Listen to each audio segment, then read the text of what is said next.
Сайн нь хор муутай тэмцэлцдэг алс холын үлгэрийн хотод хүчирхэг шулам хүмүүний ертөнцийг устгах хар шийдэн дэлхий рүү аимшиг тухай салхийг илгээжээ.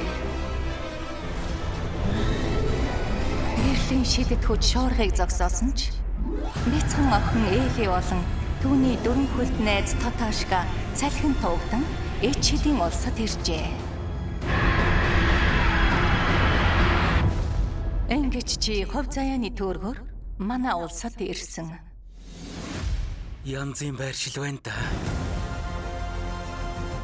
Шар тоосгоор хочсон замаар яв. Зам чамайг маргад эрдний хотод хүргэнэ. Хэрвээ Эли борон үлгэрийн баатарт нандин хүслээ биелүүлэхэд нь тос болох аваас агав шидтэн гүйдвэн Элиг гэрт нь хариулна. Сүрлэн хүн тархитаа болохыг мөрөөддөг. Төмөр модчин амьд зүрхтэй. Харин хулчхар арслангийн олохыг хүсдэг зүйл нь эр зэрэг. Яна, хулгана. Хархирч байна.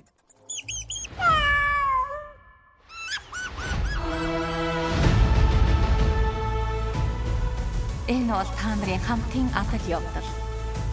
Гэвч нэг зүйлийг бүү март. Хүн бүр өөрийн замыг өөрөө туулах учиртай. Чи хинтээ зуралцсан нь мэдэхгүй л байна да. Биш вэ? Гүгээрээ. Тэгээд чи юу хүсэв? Жинхэнэ шидтэн болохыг бас эрх мэдэл олохыг. Би гэртээ хармаар байна. Аав ээж рүүгээ очие.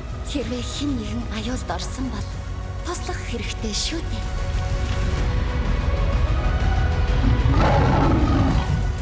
Зөвхөн бусдын төлөө өөрийгөө мартснаар л гайхамшигыг бүтээж чадах болно. Эди, тэсэрэ. Нэгч шидэдний хийж чадахгүй гайхамшигыг бүтээн. Маргад эрдэнэ хотын шидтэн